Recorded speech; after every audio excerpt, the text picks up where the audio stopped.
Boy, it's the craziest thing, you know. Conditions change every day. Yesterday we're in here catching them on crankbaits and road runners and everything, and today we've had to really slow down. We've got a bucket of lively minnows, and I'm telling you, if the minnow's not totally alive on this little hot skirt jig, they're not even biting it. So we got the talons down, and we're just anchored up, and we're fishing super slow around these floaters, and the fish are super inactive. It's early in the day, and we're crappie fishing here, and we're kind of forced to use live bait right now because the water's real cold. We had a real cold night last night, so we just put a little minnow on and just hook them through the lips on that little jig. The whole thing with crappies though is you really need to have, you know, a lively minnow. This, you saw, I just went in this bucket. This is a little bucket that Plano makes. It's actually intended for worms and for leeches, but we keep our minnows in a big insulated bucket like this one, and that foam lining in both of these buckets kind of does a couple things. The first thing, obviously, it regulates the temperature, so when you get your minnows from the bait store in that nice cool water, you know, the temperature is regulated really good in these, and they're awesome for ice fishing because they never freeze.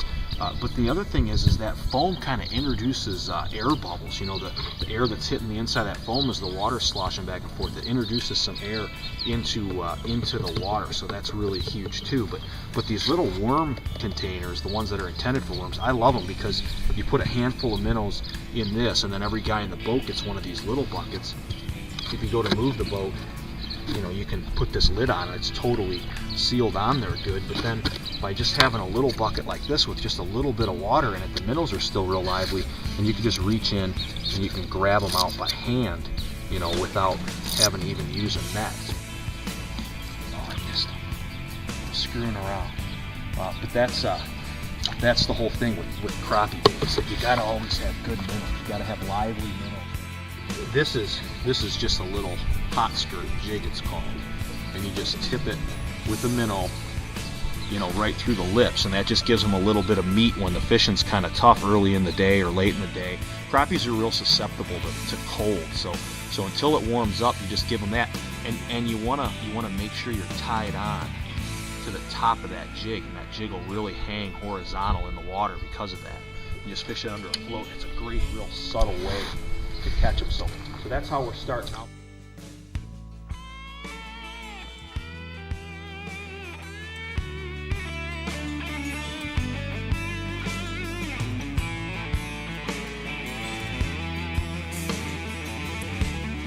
This is just a little hot skirts jig. Okay, this is just a little VMC jig, but as we were talking today, you know, you got to have your tackle dialed in no matter what species you're going for. And this little jig, it's got a great, you know, flashy pattern to the skirt, but even more important, it's got a real good hook. You know, so often you buy little panfish jigs and they got a junky little hook. This has got a real sharp, nice, fairly wide gap hook, and you just hook a minnow through the lip.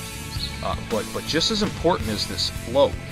This is a really cool float because it allows you to actually put water in the float. It's just a slip float, but it's got a little valve on it. When you pull it open, you can see you can access the inside. So you go ahead and you get some water in there, or you can weight it. It then snaps closed, and if you watch it, the way I got it now with the water in it, you see how it barely stands up? I don't know if you could see that. You could probably see that. Even the slightest little bite is really noticeable on that float. It barely stands up. That does a couple of things. First is it makes it really easy to cast. You can really whip it. Okay, so that's a big plus. And it really helps if it's windy to not have the bobber bobbing around. A lot of times crappies just want that bait really suspended slow, and your bobber will be bouncing too much. But with this float, it stays real level in the water.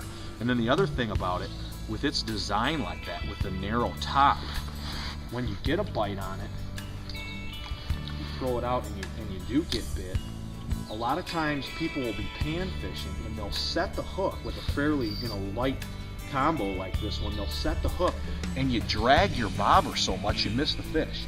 All your force of your hook set goes into the bobber instead of into the bait. With this one, you just barely pull it, and all the force goes directly into the line.